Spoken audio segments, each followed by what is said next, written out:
All right, we're going to go ahead and get started. Welcome to LLP training, and in today's session, we're going to cover the PQ3 screen. So, as you've been working in this same contact record, and we're in the PQ2 screen, we're now going to go to the pre-qual 3 screen. And again, I just want you looking at this as an electronic notebook where you can keep notes on somebody. So, as you're in the screen, the top section up here has to do with the borrower's names, their social, their birth date, years of school. Again, we put another field here called college, where for marketing purposes, you may want to track where your clients went to college so that if you have Georgia football tickets like Rob does sometimes, he may want to give them away, and all he's got to do is run a filter of everyone went to college at Georgia and try to give them away. Um, we got the same thing for the co-borrower.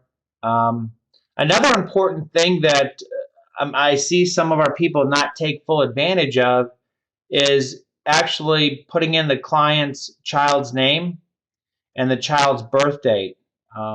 This is extremely helpful in future phone calls, even after the loan is closed, because some of the things that are going to drive our clients' behaviors in the future are changes in their lives, and some of the biggest changes in their lives are going to have to do with their kids, with either school districts or becoming empty nesters and things like that. So it's always great to have this, especially when you talk to a client years later and you ask them how their son or daughter is doing because they're getting ready to drive, or they're getting ready to go into high school, or they're getting ready to go to college, something like that.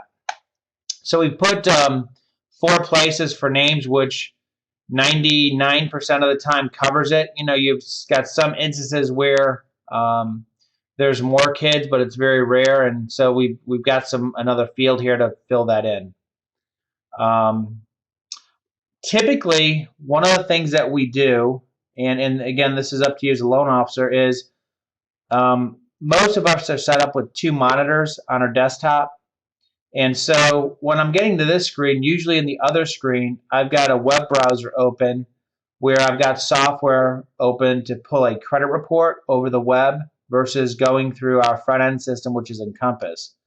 So, sometimes while I'm getting this information, I'm going back and forth between the screens and putting in the information on the other screen and then asking these questions while I'm pulling the credit. Once I get the children's information, and while I'm pulling the credit, I'm typically coming down here to this section under the assets and saying, how much money are you planning to put down? What's your goal there? And either I'll put a number in here, or we've got some down payment scenarios and typical things that they answer. Again, this is one of those questions that helps you set up the transaction for the borrower and see where they're coming from before you're even asking them about how much money they do have. Once you get that question done, you've got some places here to keep information on checking accounts, saving accounts, retirement, stock accounts, and just put estimated balances here. But again, between the desired down payment and how much they have in liquid assets, again, this sets up your conversation to see if they've got enough money or not enough money with what they're trying to do. One of the other important questions that I think a lot of loan officers miss is VA eligibility. Do they have VA eligibility? Have they ever been a disabled vet? And is this their first time they're using their eligibility? Recently, we looked at our numbers, and this year our VA business is up. About 25% of our business is VA business right now. And I think a lot of that is driven by asking this question, especially in these times where people are selling their homes and maybe not getting out of them what they thought. The VA home loan solution is a pretty cool option because it allows for them to get 100% financing without paying a lot of extra fees or expenses. So in many cases, it saves some of our sellers or our buyers selling their house where they're not going to net out as much and now having a viable alternative to purchase a home. Also, if they're getting gift money, we typically like to ask that up front and who they're getting the gift money from. Good information to have. Usually by this time, once I've filled in this information, I've got the credit report back.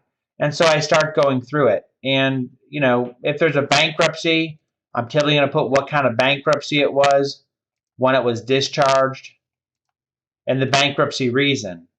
Now, this question here is if we're going to go forward and do a loan for this person, typically we would need a copy of the bankruptcy. And so what I would do is I would just put a date in this field. And so when I trigger my documents to be sent out later asking for pre-qualification documents, this date field will drive that. If there's been a foreclosure, same thing. I'm going to put the date of the foreclosure and the foreclosure reason. Do they pay child support or alimony? I'm going to put the amount in here. And we'll just say it's child support. And then also, if there is a divorce situation, again, this might be a document we're going to ask for that's not typical or for standard for everyone. So we'll just put a date there. Now, once I have the credit report open in the other screen, I'll typically go through the debts and manually put them in, you know, and review that with the customer. So let's just say this is 1,000, and we'll say auto 50, balance of 10,000. Okay. As you look here, what it's actually done is it's taken the 300 for child support, the 125, the 450, and so down here and even up here, it lets me know that I have $875 a month in expenditures, okay? Now, typically what I would do, and if there isn't any other rental property or anything like that, I'll just come down here and put this monthly debt used. I'll also come over here and put their credit scores. And that's really about it. One of the other things, too, that we put some logic in here is, let's say they're going to be paying off a credit card. If I put the debt over here in the paid off section, it then adds it up over here and then even takes that debt and moves it over to the closing cost worksheet that we built in the system as well. But we'll get to this later, but I just want to show you how that works. So right now the monthly debt used is $875. I've got their income that we put in from the PQ2 screen that we reviewed yesterday. So I've got $3,300 a month of income. I've got $875 a month of bills, and that's pretty much it for the PQ3 screen. Any questions on this? No? Pretty straightforward, right? Great. All right. We're going to stop with the section 3 then.